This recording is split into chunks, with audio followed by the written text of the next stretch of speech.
Welcome to the channel Professional. So today I am going to elaborate if formula with multiple conditions. So this is going to be very useful for you. Please put your 100% focus on learning. Yesterday we had practiced a simple if formula. You can have a look, and today we will see how we can use this with multiple conditions.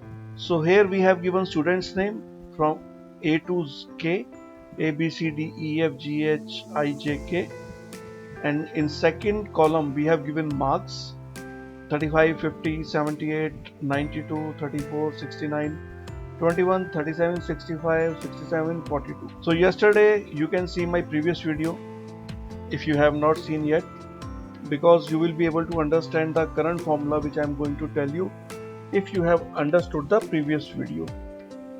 So now let's start. So first of all, I am giving a condition here. We can take a condition if a student has marks less than 35, then we will consider him fail.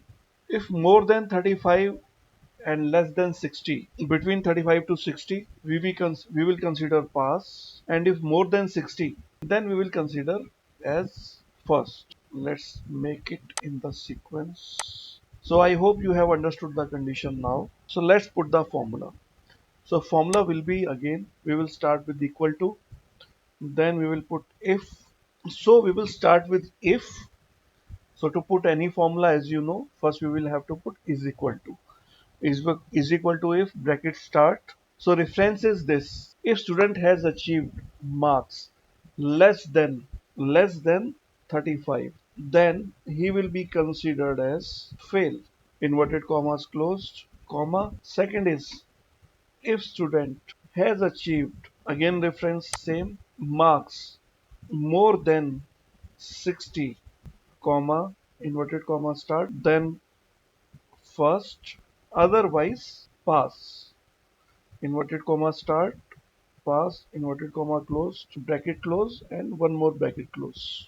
So you can see this student has marks 35, then it is automatically taking it as a pass. Now double click this. This student has 50 marks. Again, this is between 35 to 50, pass. 78 first, 92 first, 34 fail because he has achieved marks less than 35. 69 first, 21 fail, 37 pass, 65 first, 67 first, 42 pass. I hope this clear how to use the if formula in multiple condition. If you have any doubt, you can put me a comment. I will revert you. Wish you a very happy learning. Soon I am going to start a complete course on pivot table. If you have not subscribed the channel yet, please subscribe it. This is going to be a very good learning platform. So wish you best of luck. Thank you.